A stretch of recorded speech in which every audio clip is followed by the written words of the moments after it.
Welcome to Customer Success Matters, the podcast where we delve into the importance of ensuring customer success is at the heart of your business and the effect it can have on your growth. I'm your host, Jo Rogers, and every couple of weeks I'll be providing short, concise, thought-provoking insights to help you transform your retention and growth of clients. Here at Customer Success Matters, we bring you over 20 years of client management, both from an agency and client perspective, pulling on our own real-life examples, as well as interviewing relevant subject matter experts, all to provide you with the tools and knowledge on how to service your clients at a premium standard, build an exceptional client services team, and ultimately grow your business. Don't forget to subscribe so you don't miss out on any episodes, and follow us on LinkedIn for more updates and behind-the-scene content. Now let's jump into today's topic.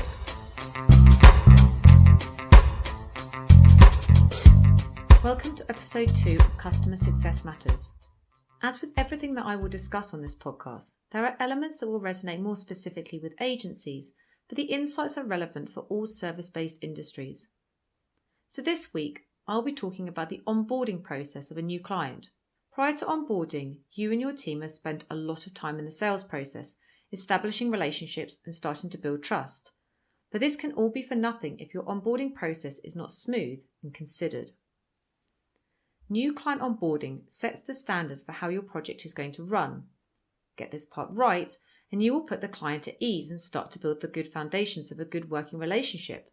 Get it wrong, and you can undo a lot of the good work you've already put into place.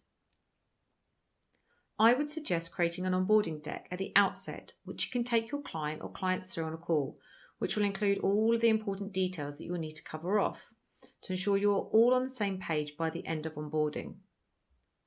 If you are the main client lead, you should be the one to lead the call, so they build confidence in you from the outset. Make sure you take charge and lead the conversation. Ensure you do introductions at the beginning. Allow your client to go first and then let your team introduce themselves. But make sure you have the right people on the call. I've heard from many clients and have experienced it myself when you join a call with a business and they bring what feels like half the office onto the call or into a face-to-face meeting, and it can feel very overwhelming and can also make some clients question if they're paying for all of those people to be on that call or in the meeting. I would suggest only those that will have a client-facing role throughout the project are required, and judge that against who from the client side is attending.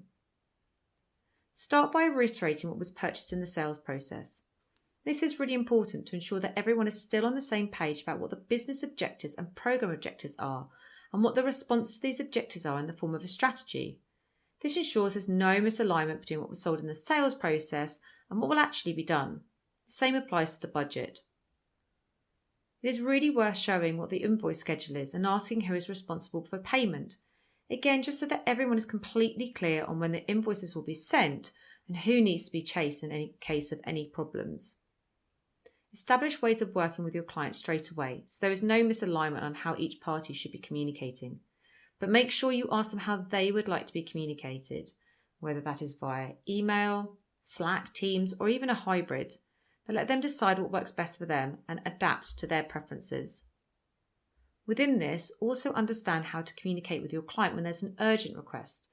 This will save you time and stress down the line. Some clients might like an email with the subject line as urgent, or a WhatsApp message or a call. But knowing this information means you're able to get access to your client quickly and efficiently when you need an urgent response. Look to set up weekly status calls, obviously if that cadence works, to ensure that the project is kept on track.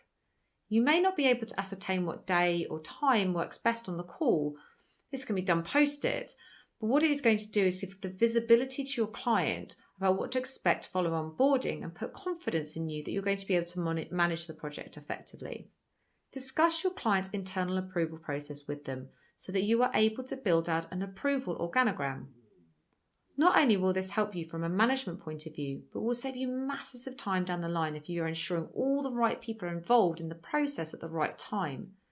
Your client probably hasn't thought through about who needs to be involved at what stages. It is even worth considering whether you need to bring those stakeholders into certain meetings to ensure they understand the project before they see the final piece they need to approve. Context is everything. It will also help you to be able to put a realistic Gantt chart together, giving the client a reasonable amount of time to review dependent on the number of stakeholders involved in sign-off. For example, some social posts may only require sign-off by your client, but a creative concept may require 5 or 6 stakeholders from different areas of the business, which likely will take a lot longer for approval. Sharing files with clients can become quite painful and can also be really confusing for clients if they have a lot to review. You have to remember that your project is not the only thing that they are working on. So if they are being sent links to review and they are coming in from different messages at different times, it's very likely that something is going to get missed or forgotten. You are best placed to set up a file that both you and your client can access, and anything that needs to be approved is placed in an appropriate section within that file.